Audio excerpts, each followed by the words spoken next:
नवी मुंबईतल्या सिडकोच्या कथित जमीन घोटाळ्याची चौकशी होणार आहे। सरकारने त्यासाठी कोकण विभागीय आयुक्तांच्या अध्यक्षतेखाली समितीही स्थापन केलेली आहे। यामुळे सिडकोचे तत्कालीन अध्यक्ष संजय शिरसाट यांच्या अडचणी वाढल्याचं बोललं जात आहे। तर दुसरीकडे विरोधकांनी या चौकशी समितीवरच आक्षेप घेतलाय। समितीतील काही अधिकारीच दोषी असल्याचा आरोप विरोधकांनी केलाय। बघूया।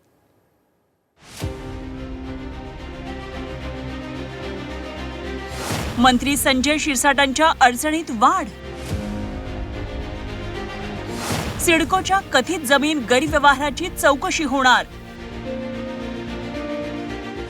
सरकारच्या चौकशी समितीवरच विरोधकांकडून प्रश्नचिन्ह। सिडकोतील कथित 4500 कोटींच्या जमीन घोटाळ्याची चौकशी होणार आहे। या प्रकरणात कोकण विभागीय आयुक्तांच्या अध्यक्षतेखाली एक समिती गठीत करण्यात आली आहे। राष्ट्रवादी शरदचंद्र पवार पक्षाचे आमदार रोहित पवार यांनी सिडकोचे तत्कालीन अध्यक्ष संजय शिरसाट यांच्यावर 4500 कोटींचा घोटाळा केल्याचा आरोप केला होता। संजय शिरसाटांनी आपल्या पदाचा दुरुपयोग करत यशवंत बिवलकर यांना जमीन दिल्याचं रोहित पवारांनी म्हटलं होतं। त्यानंतर आता सरकारकडून यशवंत बिवलकर यांच्या सर्व जमिनींची चौकशी करण्याचा निर्णय घेतलाय। दरम्यान यानंतर रोहित पवारांनी देर आये दुरुस्त आहे म्हणत निर्णयाचं स्वागत केलंय। मात्र त्याच वेळी समिती स्थापन करताना घोळ केल्याचा घणाघात केलाय। रोहित पवार म्हणतात, नवी मुंबईच्या 5000 कोटींच्या सिडको बिवलकर शिरसाट जमीन घोटाळा प्रकरणात अखेर सरकारला समिती स्थापन करावीच लागली। सरकारचा आजचा निर्णय म्हणजे देर आये दुरुस्त आहे असाच म्हणावा लागेल। सुप्रीम कोर्टात सुरू असलेल्या सुनावणीत गेल्या वेळेसच सरकारनं कारवाई नाही केली तर आम्हाला कारवाई करावी लागेल अशा शब्दात कोर्टानं तंबी दिली होती। तसंच सेंट्रल एम्पावर्ड कमिटीनं स्पष्ट सूचना दिल्या होत्या। सरकारनं आज समिती स्थापन केली असली तरी समिती स्थापन करतानाही घोळ केलेला दिसतो।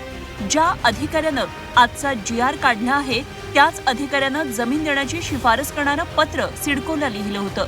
आजच्या समितीचे सचिव म्हणून जे अधिकारी आहेत त्यांनीच बिवलकर यांना जमीन अलॉट केली होती आणि हे सर्व बघता आजची समिती म्हणजे चोरालाच पोलीस केल्यासारखं आहे। या प्रकरणात चौकशी समिती स्थापन झाली आहे। कोणी दोषी असेल तर कारवाई होईल असं संजय शिरसाट यांनी म्हटलंय। तर चौकशी समितीतील अधिकारीच दोषी असल्याचा हल्लाबोल अंबादास दानवेंनी केलाय। तसंच निवृत्त न्यायाधीशांच्या समितीत सहभाग असावा अशी मागणी दानवेंनी केली आहे। आता चौकशी समिती नेमलेली, चौकशी समिती आलेली आहे। त्याच्यात जिल्हाधिकारी पासून तर डिव्हिजनल कमिशनर पासून सर्वजण आहेत, वन विभागाचे अधिकारी आहेत। ते मिळून चौकशी करतील। जे सत्य आहे ते समोर येईल, जो दोषी आहे त्याच्यावर कारवाई होईल। आता या चौकशी समितीवर जर काही लोकांचा आक्षेप असेल तर मग त्यांनीच चौकशी करावी, त्यांनीच न्याय द्यावा। म्हणून चौकशी समितीला चौकशी करू द्या, योग्य तर चौकशी ते करतील आणि जर काय त्यात चुकलेलं असेल तर जे दोषी आहेत त्यांच्यावर कारवाई होईल। 1 महिन्यापूर्वी सांगितलं होतं की शिरसाटांची चौकशी चालू आहे, तर शिरसाटांनी अशी कोणती चौकशी चालू नाही असं सांगितलं होतं। परंतु या चौकशी समितीतले काही अधिकारीच याच्यामध्ये सहभागी आहे। त्यामुळे ही चौकशी समिती फक्त अधिकाऱ्यांपुरती मर्यादित राहून चालणार नाही। याच्यामध्ये निवृत्त न्यायमूर्तींची नेमणूक करण्याची आवश्यकता आहे। ज्यांनी चोरी केली त्यालाच तपास करायला सांगितलं जातोय। याच्यातले 2-3 अधिकारी या सगळ्या प्रकरणात सहभागी आहेत।